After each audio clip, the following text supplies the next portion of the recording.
Picture this. A cocktail party. It's May 2009 in San Francisco. You know, the kind of gathering at the American Psychiatric Association's annual meeting. This one's at the Asian Art Museum. Seems pretty standard, right? Mm-hmm.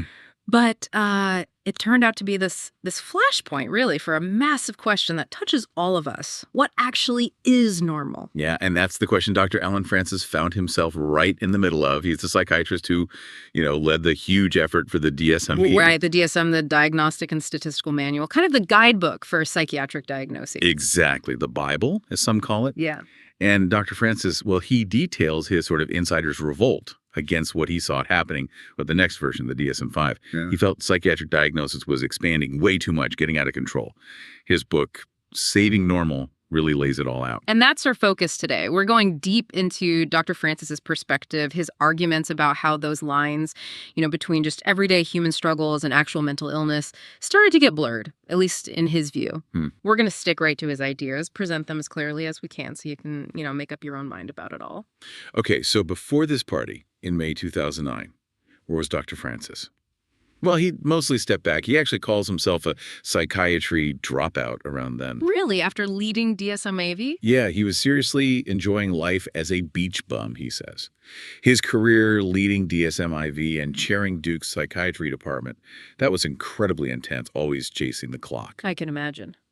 So by 2009, he was consciously pulling back, reading, family time, no emails, no big responsibilities, just enjoying the quiet life he'd earned. Okay, so he's relaxed, detached, goes to this party to catch up with old friends, and what happens? Well, he finds his colleagues, many working on DSM-5, are just bubbling over with excitement. They're talking about adding lots of new disorders, and this is key, loosening the diagnostic criteria for existing ones. And given his background with DSM-IV, how did he react to all that buzz? Alarm bells.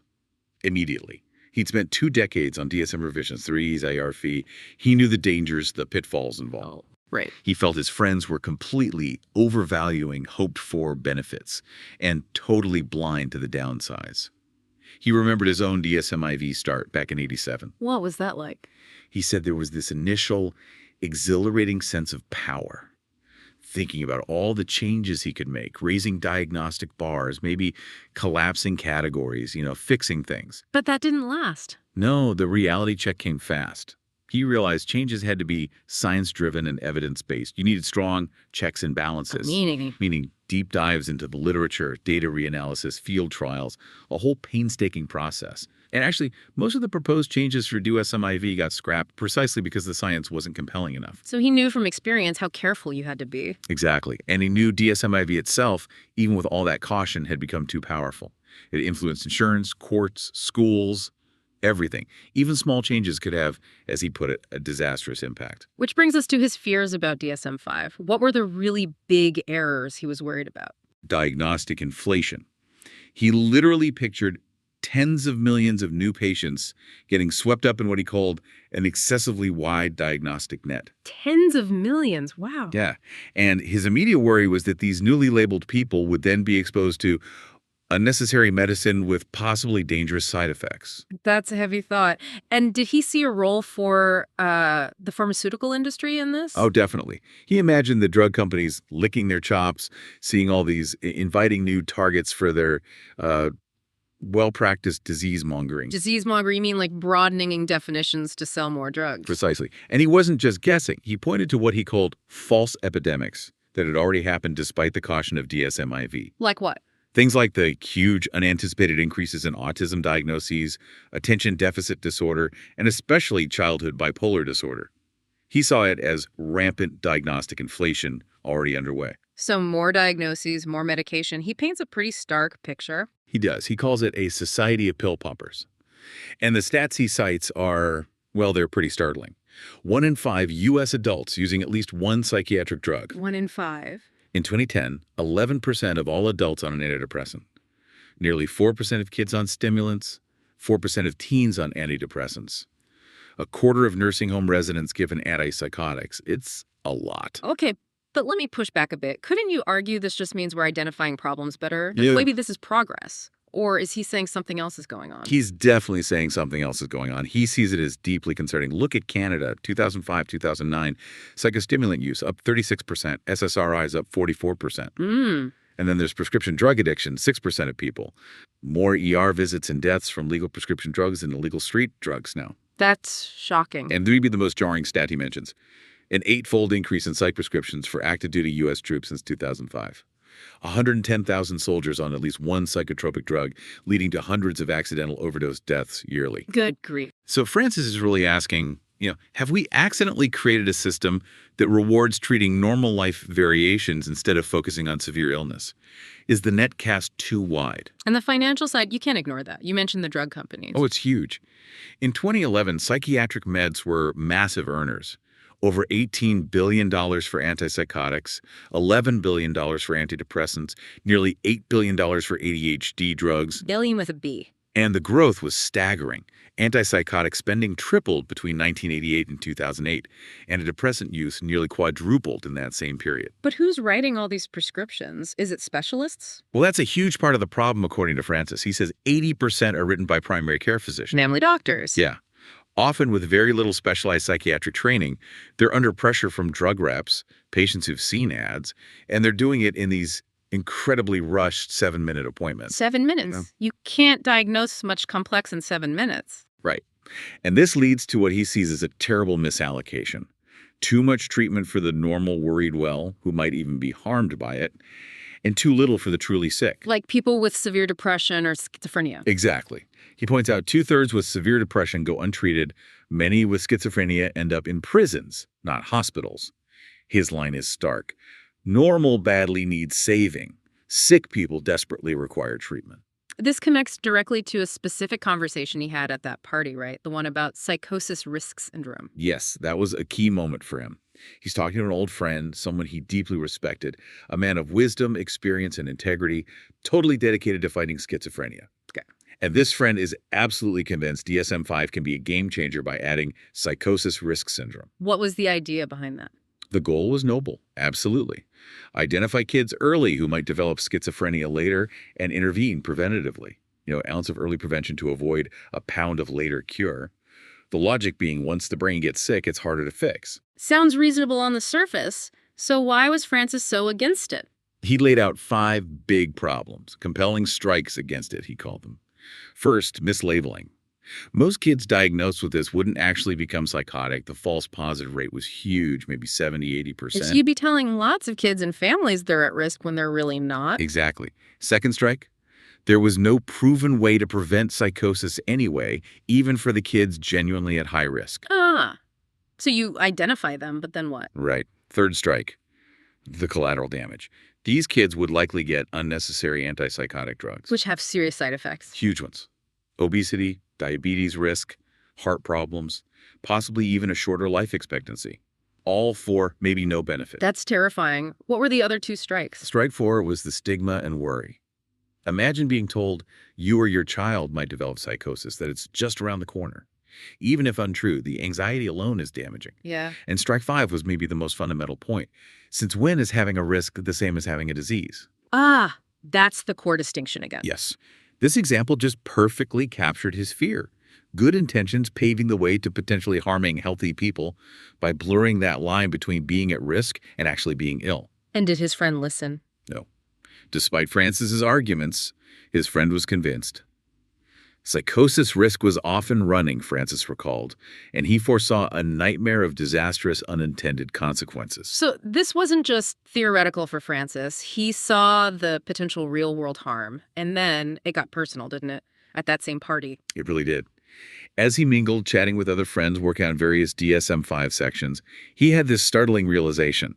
Based on the proposed new criteria, he qualified for several new disorders. He did? Like what? Well, his enjoyment of the party food, the gorging on the delectable shrimp and ribs, as he put it, that could fit DSM-5 binge eating disorder. Okay. Forgetting games and face is something that happens to many of us as we age.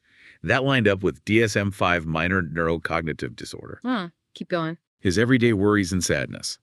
Potential mixed anxiety depressive disorder. The grief he experienced when his wife died.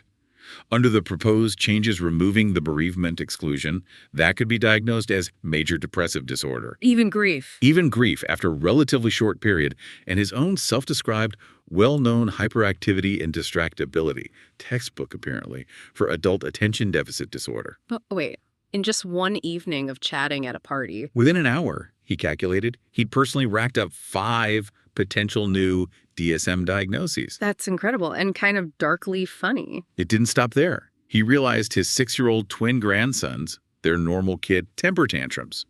Under DSM-5, those could become temper dysregulation disorder. Wow. So his conclusion? Simple.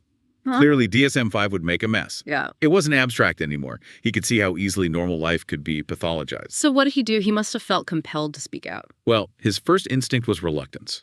He'd turned down requests to comment before, didn't want controversy, felt it was maybe bad form to critique his successors publicly. But something changed his mind. Yes. The influence of Bob Spitzer was part of it. Spitzer, the main architect behind DSM-3, a huge figure, had already been sounding loud public alarms for years. About what specifically? Spitzer was furious about the confidentiality agreements the APA made DSM-5 contributors sign. He felt they were protecting intellectual property, potential publishing profit, at the expense of the transparency needed for scientific rigor and public safety. He thought the process should be open. Absolutely. Profit shouldn't trump safety, basically. And then, those disturbing conversations at the party, Francis said, they finally shook my complacency. He realized it wasn't just about process, but the product itself. Exactly. He saw DSM-5 wasn't just being developed behind closed doors. It was likely going to be a very dangerous product, creating real public health problems. He felt the public had a right to know and weigh in. So he decided to jump in. He did. He felt staying silent would be selfish and cowardly. He went up to Bob Spitzer's wife, Janet Williams, who was also a key DSM figure, and said, "Tell Bob he could count me in." For the next 4 years, he fought. He talked to APA leaders, wrote letters, blogged relentlessly, published editorials, gave talks, did radio, TV, everything he could. Warning about what specifically? The core messages. DSM-5 would mislabel normal people, fuel diagnostic inflation, and encourage inappropriate medication use. Did it work? Did they listen? He thinks they had some impact. DSM-5 did drop a few of its most controversial proposals late in the game, sort of at the 11th hour. But overall, he felt we failed.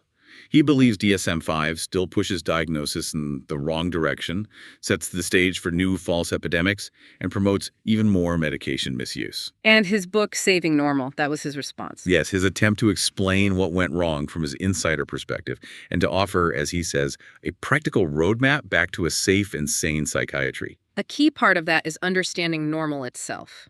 He argues the pool of normality is shrinking into a mere puddle. How does he unpack that idea? Well, he looks at how different fields try to define normal and finds them all lacking. The dictionary. He calls it entirely and beguilingly tautological. Meaning? Normal is defined by what's not abnormal, and abnormal by what's not normal. It's circular, tells you nothing concrete.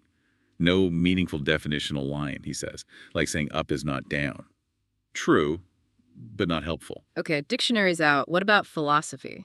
Surprisingly, he says, philosophy hasn't tackled normal much. The closest thing used in DSM-IV was utilitarianism, the greatest good for the greatest number. Sounds okay. But he warns it has dangerous value landmines. He points to Nazi Germany using statistical normality to justify horrific acts. A chilling reminder that what's common isn't always what's right. That's a powerful point. So what about statistics? The bell curve, doesn't that define normal? It describes distribution beautifully, sure. How things like IQ or height cluster around an average, with fewer people at the extremes, the outliers, the standard deviation measures that spread. But, and this is his key point, the bell curve doesn't dictate to us where normal ends and abnormal begins. Yeah. Where you draw the line, like saying IQ below 70 is mental retardation, that's purely an arbitrary convenience. There's no natural break point. So the curve shows the pattern, but we impose the meaning. Exactly. And he makes a fascinating point. If we used a strict statistical cutoff, say, defining only the bottom 2.5% as disordered, most mental health professionals would mostly be put out of business. Psychiatry now treats far more people than that. Way more. A century ago, it was just the very severely ill housed in hospitals. Now he estimates maybe 20–25% of the population is considered to have a mental disorder at some point. The definition is clearly expanded massively beyond just the statistical extremes. Okay, so statistics describes but doesn't define. How does medicine view normal or health? Well, historically, you had things like the humoral theory balance of fluids for millennia. But even modern medicine, despite huge advances, lacks a solid definition of health or illness. Yeah. The World Health Organization's definition, complete physical, mental, and social well-being. He calls that impossibly high. Whoever achieves complete well-being. Good point. And there's no bright line definition for many physical conditions either. Think about slow-growing prostate cancer in an elderly man, or just typical age-related forgetfulness, or even being very short. Where's the precise line between variation and disease? It's often fuzzy. And in psychiatry, this fuzziness is amplified because there are no lab tests, right? That's the crucial difference. The brain is unbelievably complex. 100 billion neurons, 100 trillion connections. It's just staggering. Mind-boggling. And despite amazing progress in genetics, imaging, biology, Francis states flatly, there are no laboratory tests for any major mental disorder. Not for dementia, depression, schizophrenia, bipolar, OCD, nothing. None of the biological markers have panned out for diagnosis. Not yet.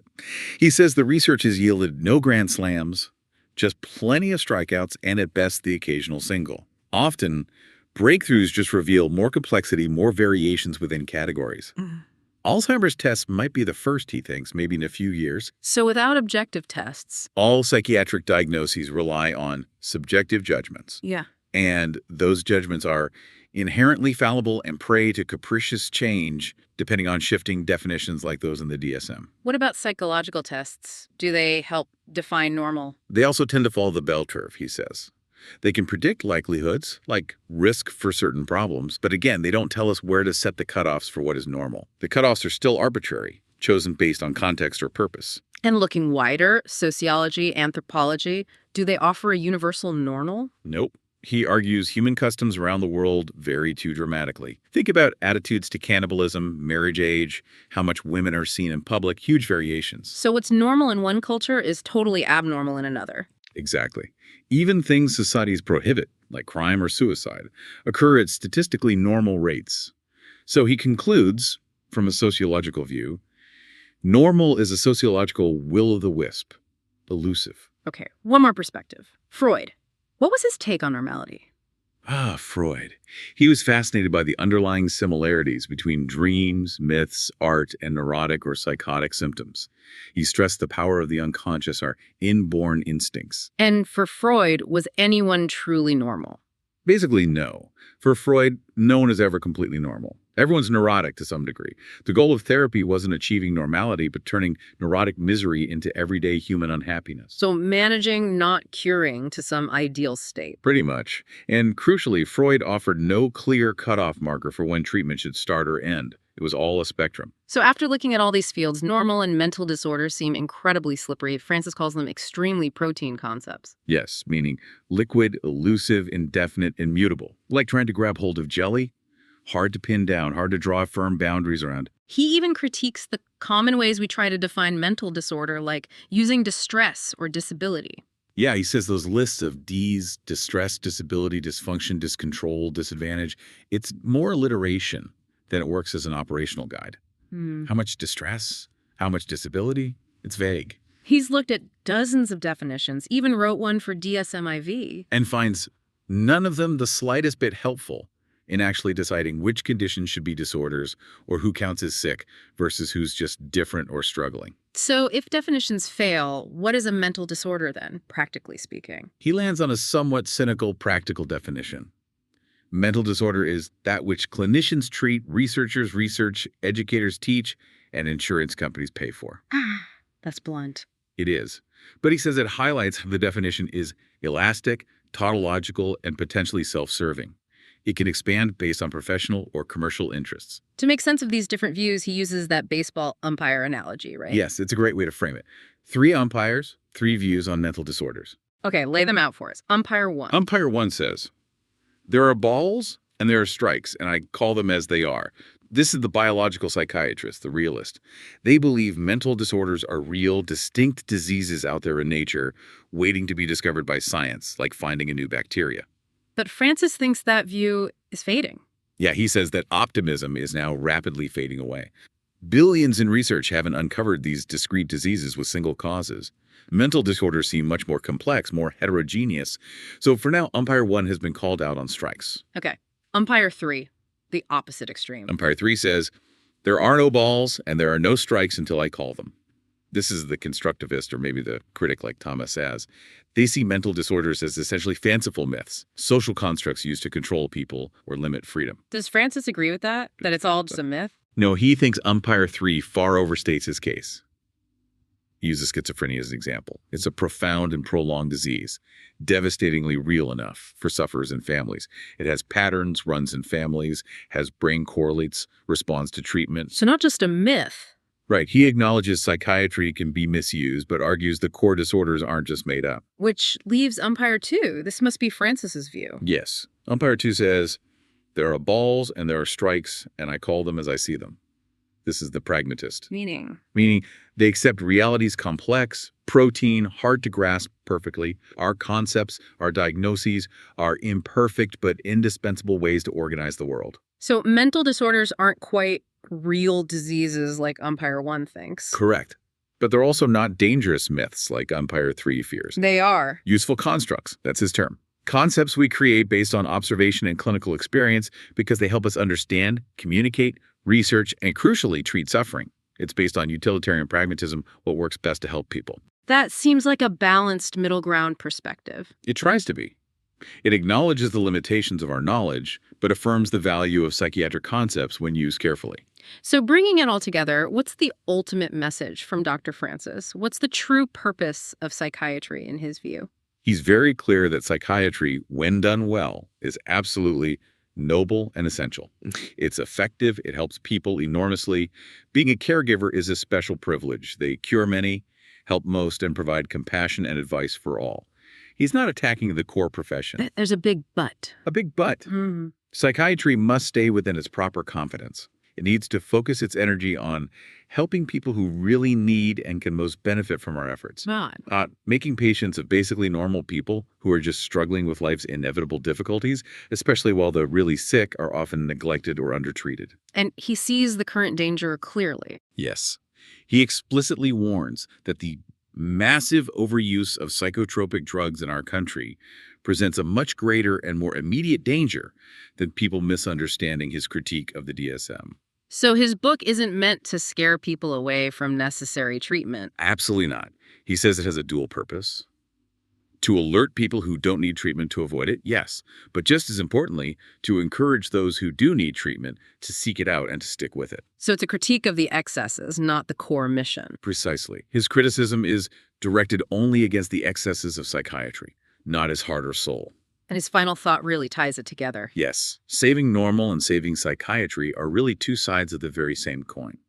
To protect one, you need to protect the other. We've covered a lot of ground here, really digging into Dr. Alan Francis's perspective on this complex relationship between normal life and mental illness, sparked by the DSM-5 debate, but going much deeper into how we even define these terms. From the dictionary to Freud to those umpires. It really makes you think, doesn't it? How has our idea of what's normal changed, and what role should something like the DSM play in shaping that definition going forward? It prompts a personal question, too. What does being normal mean to you today? Thank you for joining us today.